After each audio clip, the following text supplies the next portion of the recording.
Hello साथियों, स्वागत है आपका रेनो यूट्यूब चैनल में। तो बच्चों, आज हम आपको फिजिक्स के बारे में इंपॉर्टेंट नोट्स बता दे रहे हैं। जो फर्स्ट सेमेस्टर के बच्चे हैं, all branch civil, electrical, production, auto, चाहे लेटरल एंट्री होंगे, तो उनके लिए बहुत इंपॉर्टेंट क्वेश्चन मैं बताऊंगा, ताकि ये लोग आप रिपीट कर लेंगे तो इतना से आप लोग का पेपर निकल सकता है। ठीक है बच्चों, बहुत से बच्चे के पास बुक नहीं है, तो मैं बता देना चाहता हूँ कि आप लोग इससे भी तैयारी करके जाइएगा, तो ज़रूर आप लोग पासिंग नंबर से ऊपर आ जाएगा नंबर। ठीक है, इंपॉर्टेंट क्वेश्चन है। अगर जिसके पास सीरीज है तो बस मेन हेडिंग बता देंगे हम आपको, बाकी उससे आप लोग तैयारी कर लीजिएगा। ठीक है बच्चों, आइए हम अगला आपको सबसे पहले क्वेश्चन, इंपॉर्टेंट क्वेश्चन हम आपको बताते हैं। देखिए यहाँ पे दिया हुआ है संवेग। ठीक है, यहाँ पे देख सकते हैं संवेग दिया हुआ है। देखिए बच्चों, यहाँ पे दिया हुआ है संवेग। ठीक है, संवेग परिवर्तन तथा गति संबंधी के न्यूटन नियम बताइए। ठीक है, ये बहुत इंपॉर्टेंट क्वेश्चन है। पहले तो हम आपको बता दें बच्चों, इसका परिभाषा क्या होता है। बहुत से बच्चों को परिभाषा नहीं पता है संवेग का, तो हम संवेग का परिभाषा एक रफ पे नोट कर लीजिए। किसी भी वस्तु के द्रव्यमान तथा वेग के गुणनफल को उसके वस्तु का संवेग कहते हैं। ठीक है, एक बार आपसे फिर से रिपीट कर दे रहा हूँ। किसी भी वस्तु के द्रव्यमान तथा वेग के गुणनफल को उसी वस्तु का संवेग कहते हैं। ठीक है, ये इंपॉर्टेंट नोट से बच्चों, इसको नोट कर लीजिएगा। यहाँ पे देखिए फिर दिया हुआ है यहाँ पे आपका, किसी भी पिंड में लगे वस्तु बल पिंड के द्रव्यमान तथा उसके उत्पन्न त्वरण के गुणनफल के बराबर होता है। ठीक है, यानी संवेग परिवर्तन तथा गति परिवर्तन बहुत इंपॉर्टेंट क्वेश्चन है, इसको नोट कर लीजिएगा। या फिर इसका दूसरा परिभाषा है बच्चों, ये भी देख सकते हैं। देखिए यहाँ पे दिया हुआ है, गति संबंधी न्यूटन के द्वितीय नियम को बल संरक्षण नियम अथवा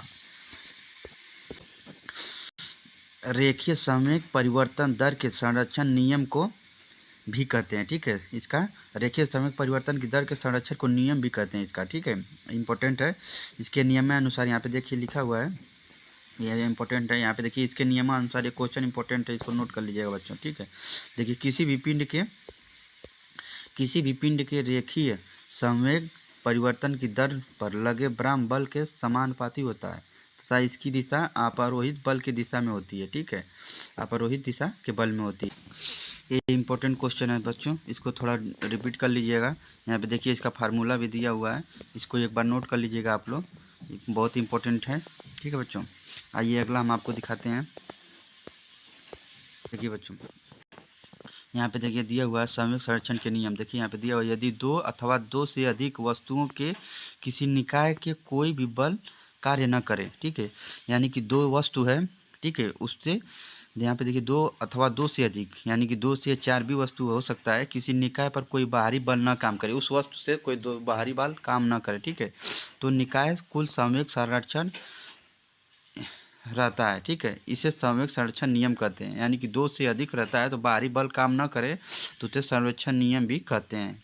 यहाँ पे देखिए दिया हुआ है न्यूटन के गति नियम है आपका, यहाँ पे नोट कर सकते हैं। इसको रोक के वीडियो को नोट कर लीजिएगा, ये बहुत इंपॉर्टेंट क्वेश्चन है बच्चों। देखिए बच्चों, ये भी इंपॉर्टेंट क्वेश्चन है, इसको देख लीजिए। सरल रेखीय गति। ठीक है, जो सरल रेखीय गति है ये भी आपका इंपॉर्टेंट क्वेश्चन है। पहले बच्चों आपको हम बता दें कि सरल गति किसे कहते हैं। सरल गति बहुत से बच्चों को नहीं पता है, तो हम एक नोट पे अपना नोट कर लीजिएगा। सरल गति उस गति को कहते हैं जिस वस्तु की बल के अंतर्गत गति करता है, यानी कि जिस वस्तु के अंतर्गत गति करता है वह। ठीक है, एक बार इसको बच्चों रिवाइंड कर लीजिएगा अपने नोट्स पे, नहीं तो अगर भूल जाएंगे आप लोग। उस गति को कहते हैं जिस वस्तु की बल के अंतर्गत गति करता है, उसी दिशा सदा विस्थापन के परिवर्तन एवं परिणाम के विस्थापन को समानुपाती होता है। एक बार फिर से मैं आपको रिपीट कर दे रहा हूँ। उस गति को कहते हैं जिसमें वस्तु जिस बल के अंतर्गत गति करता है। ठीक है, ये ध्यान दीजिएगा बच्चों, जिसमें वस्तु बल के अंतर्गत गति करता है, यानी कि जो भी आपका बल है उसके अंतर्गत आपका गति करता है, उस गति होती क्या है। यहाँ पे दिया सरल रेखीय गति, एक पूछता है सरल गति होती क्या है, तो सरल गति का परिभाषा आप लोग नोट कर सकते हैं। उस गति को कहते हैं जिसमें वस्तु जिस बल के अंतर्गत गति करता है उस दिशा सदा विस्थापन के विपरीत होता है एवं परिणाम विस्थापन के समान अनुपाती होता है बच्चों। ठीक है, तो ये बहुत इंपॉर्टेंट क्वेश्चन है, इसको नोट कर लीजिएगा। यहाँ पे भी दिया हुआ किसी गतिमान पिंड के त्वरण दिशा में सदा उसका प्रारंभिक दिशा तरफ बनी हो बनी रहे, ठीक है। तो इस प्रकार गति की सरल रेखीय गति या त्रिभुज गति भी कहते हैं। तो ये ज़्यादा कठिन है। सबसे आसान तरीका आपको यही है कि इसमें नोट कर लीजिएगा, जिसमें वस्तु जिस बल के अंतर्गत गति करती है। मान लीजिए जिसके बल के अंतर्गत, मान लीजिए जैसे आप साइकिल चला रहे हैं तो उसका बल किस तरह आगे के काम करती है, ठीक है। तो उसकी दिशा सदा विपरीत होता है, ठीक है। उसकी सदा दिशा विपरीत होता है, तब या विस्थापन समानुपाती होता है। नोट कर लीजिएगा, ठीक है बच्चों। और इसमें एक भी क्वेश्चन और पूछता है बच्चों, सरल आवर्त गति क्या है। यहाँ रेखी गति है, कभी भी यहाँ पे देखिए यहाँ रेखी गति दिया हुआ है, तो एक पूछ देता है क्वेश्चन आपका सरल आवर्त गति क्या है, ठीक है। तो सरल आवर्त गति बहुत आसान तरीका है बच्चों, इसको नोट कर लीजिएगा। तो देखिए सरल आवर्त गति की विशेषता हम बता दे रहे हैं बच्चों। जो सरल आवर्त गति होती है उसकी विशेषता क्या है, ये भी क्वेश्चन पूछता है बच्चों। तो पहला विशेषता है कि सरल आवर्त गति का कोई बल कार्य नहीं करता है, ठीक है। कोई भी बल कार्य नहीं करता है। दूसरा है बच्चों उसका त्वरण शून्य होता है, ठीक है। तीसरा बच्चों है वेग अधिकतम होता है, ठीक है। चौथा है आपका गति ऊर्जा अधिक होती है। तो ये इंपॉर्टेंट क्वेश्चन है बच्चों, नोट कर लीजिएगा। ये हर प्रकार का इसमें पूछता है। ये भी पूछ देता है आपको बच्चों कि गति कितने प्रकार की होती है। गति कितने प्रकार की होती है, गति 3 प्रकार के होते हैं, ये भी नोट कर लीजिएगा। गति का जब क्वेश्चन आया बच्चों तो हम आपको बता दे रहे हैं कि गति कितने प्रकार की होती है, ठीक है। गति आपको 3 प्रकार की होती है, नोट कर लीजिएगा बच्चों। पहला गति है आपका, नोट कर लीजिएगा बच्चों, ठीक है, आवर्त गति। दूसरा गति है बच्चों अनियमित गति। तीसरा गति है बच्चों घूर्णन गति। तो इसको नोट कर लीजिएगा, ये इंपॉर्टेंट क्वेश्चन है बच्चों, ठीक है। इसका कई प्रकार के होता है, इसके बारे में ज़्यादा बनाएंगे तो लंबा हो जाएगा। तो मेन हम आपको बता देते हैं बच्चों। इसमें पूछता है आवर्त गति क्या है, ठीक है। तो आइए अगला क्वेश्चन हम आपको दिखा देते हैं। आपका इंपॉर्टेंट क्वेश्चन है, इसको नोट कर लीजिएगा, ठीक है। ये इंपॉर्टेंट क्वेश्चन है, इसको बच्चों नोट कर लीजिएगा। वीडियो को रोक के अपना पढ़ लीजिएगा। अगर जिस बच्चे के पास होगा तो उसको थोड़ा रिवाइंड कर लीजिएगा बच्चों, ठीक है। या फिर इसको शॉर्ट स्क्रीन लेके अपना नोट कर लीजिएगा बच्चों। देखिए बच्चों ये भी इंपॉर्टेंट क्वेश्चन है, इसको भी नोट कर लीजिएगा आप लोग। वृत्त गति, ठीक है। वृत्त गति क्या है, अभी हम पढ़े हैं रेखी गति, ठीक है। यहाँ पे देखिए वृत्त गति दिया हुआ है। तो वृत्त गति का परिभाषा क्या दिया है बच्चों, जब यहाँ पे देख सकते हैं, जब कोई पिंड किसी वृत्त की परिधि के अनुदिशा गति करता है, ठीक है। और उसमें क्या था, विपरीत गति करता है। इसमें क्या दिया हुआ है, अनुदिश गति करता है। तो इस गति को वृत्तीय गति कहते हैं, ठीक है। दूसरा परिभाषा इसका है, ये आसान है। दूसरे तरह से परिभाषा हम आपको बता दे रहे हैं। जब कोई पिंड ऐसी गति करता है जिसकी गति का पथ एक वृत्त हो, तो ऐसी गति को हम क्या कहते हैं, वृत्तीय गति कहते हैं, ठीक है। ये इंपॉर्टेंट क्वेश्चन है बच्चों, इसको भी नोट कर लीजिएगा। देखिए बच्चों वृत्तीय गति कितने प्रकार की होती है, 2 प्रकार की होती है, ठीक है। यहाँ पे देखिए दिया भी हुआ है, 2 प्रकार की होती है वृत्तीय गति। 2 प्रकार की होती है, एक समान वृत्तीय गति, दूसरा है असमान वृत्तीय गति, ठीक है। तो एक समान वृत्तीय गति का यहाँ पे देखिए परिभाषा है, और असमान वृत्तीय गति का परिभाषा आप लोग नोट कर लीजिएगा। बहुत इंपॉर्टेंट क्वेश्चन ये भी है बच्चों, इसके बारे में जरूर पूछता है आपका, कुछ ना कुछ इसमें जरूर आ जाता है। 1 नंबर 2 नंबर 4 नंबर के लिए आ जाता है। तो इसको नोट कर लीजिएगा बच्चों, यहाँ पे परिभाषा भी दिया हुआ है, इसको नोट कर सकते हैं, ठीक है। आइए एक बार इसको भी हम समझा दे रहे हैं। परिभाषा भी देख सकते हैं, यदि किसी वृत्तीय गति करते हुए पिंड की चाल एक समान अथवा उसके नियम हो तो उसे गति को एक समान वृत्तीय गति भी कहते हैं, ठीक है बच्चों। गति का आया है तो गति का क्वेश्चन आपको गति का सूत्र भी याद कर लीजिए बच्चों, ठीक है। गति का क्वेश्चन बहुत इंपॉर्टेंट होता है।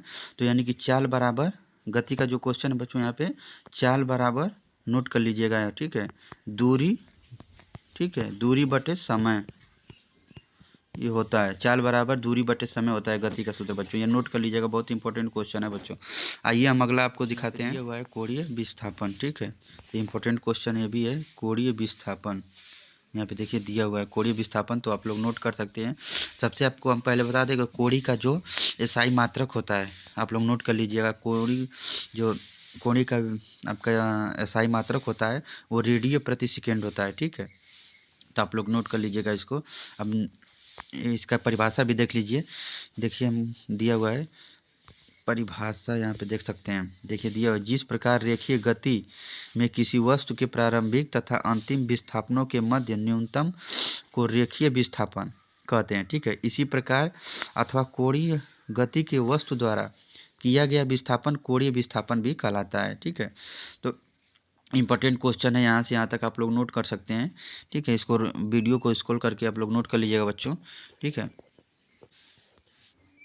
दूसरा परिभाषा हम बता दे रहे हैं बच्चों, इसका जो कोणीय विस्थापन है, तो हम कोणीय विस्थापन का दूसरा परिभाषा नोट कर लीजिए। यहाँ पे मान लीजिए नहीं समझ में आ रहा है तो दूसरा परिभाषा होता है किसी भौतिक निकाय या कोणीय विस्थापन घूर्णन कोण या घुड़ी विस्थापन वह कोण है जिसके माध्यम से जो निकाय घूर्णन केंद्र अथवा उसके विपरीत घूमती है, उसी को हम दर्शाते हैं। ठीक है, तो कोणीय वेग जो होता है इसको नोट कर लिया जा रहा है, कोणीय विस्थापन जो होता है इसको नोट कर लीजिएगा बच्चों।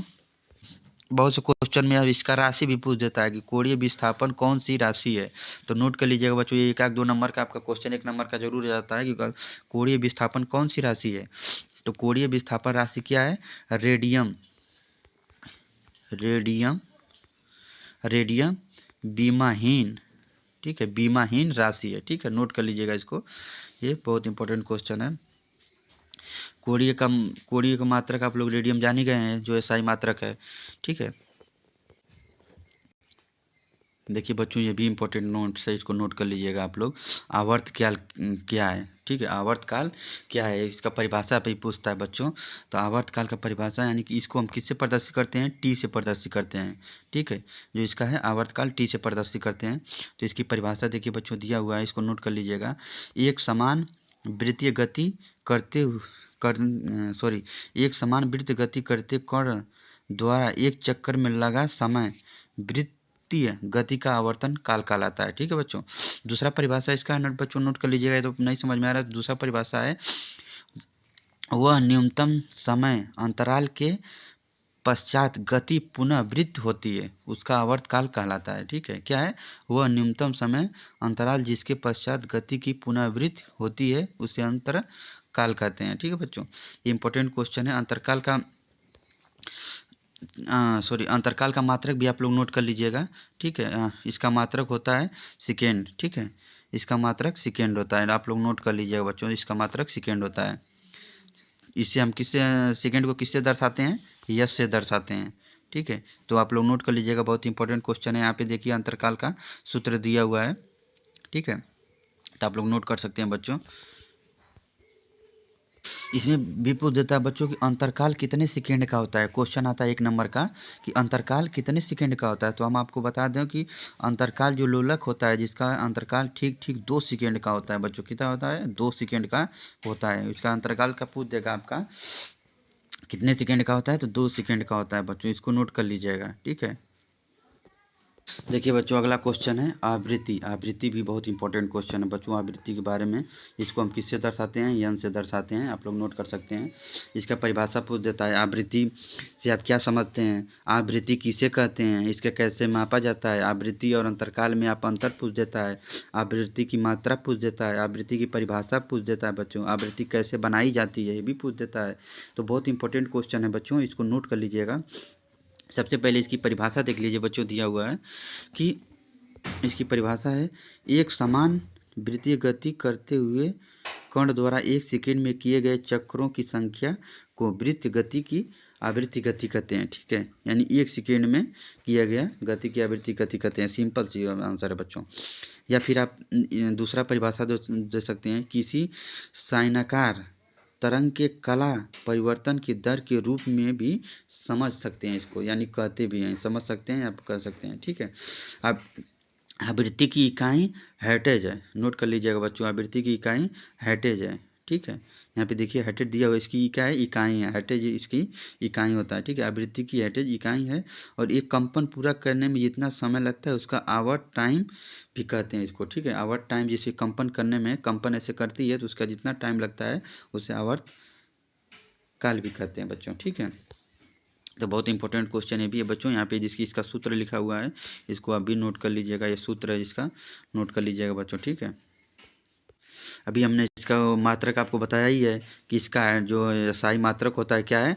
हर्ट्ज। यहाँ पे देखिए दिया हुआ है हर्ट्ज होता है। ठीक है, जिसे हम एच जेड, ठीक है, एच जेड के प्रतीक द्वारा दर्शाया जाता है बच्चों। ये बहुत इंपॉर्टेंट क्वेश्चन है, इसको नोट कर लीजिएगा। देखिए बच्चों इसमें ये भी इंपॉर्टेंट क्वेश्चन है, आपका, इसको नोट कर लीजिएगा, शक्ति अथवा सामर्थ्य। ठीक है, यहाँ पे देखिए शक्ति अथवा सामर्थ्य दिया हुआ है।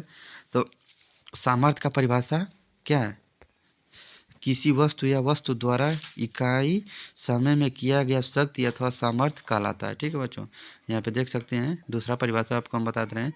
किसी वस्तु अथवा किसी व्यक्ति अथवा मशीन द्वारा एकांक समय में किया गया कार्य उसके व्यक्ति अथवा मशीन की शक्ति अथवा सामर्थ्य कहते हैं। ठीक है, तो सबसे इम्पोर्टेंट छोटा आंसर आपका है, ये ज़्यादा बड़ा हो जाएगा, इसलिए सबसे यानी दूसरे शब्दों में देखिए यहाँ पे दिया हुआ है, किसी कारक के कार्य करने की समय दर को हम क्या कहते हैं? शक्ति कहते हैं। ठीक है, ये तो शक्ति हो गया।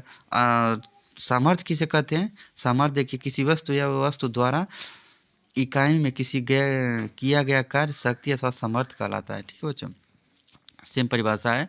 तो आप लोग इसका देख सकते हैं, आपका सूत्र है शक्ति बराबर कुल कार्य बटे समय। ठीक है, यहाँ पे देखिए इसका सिंपल है, पी को हम किससे दर्शाते हैं? शक्ति से दर्शाते हैं। ठीक है, और कुल कार्य को डब्ल्यू से और समय को टी से दर्शाते हैं बच्चों। ठीक है, समय को हम टी से दर्शाते हैं, नोट कर लीजिएगा। आइए अगला हम बताते हैं बच्चों आपको, ये भी इम्पोर्टेंट है। शक्ति का मात्रक जो है एसआई पद्धति में जो पूछता है, इसका मात्रक बहुत इंपॉर्टेंट है, नोट कर लीजिएगा बच्चों, ये भी मात्रक इंपॉर्टेंट है।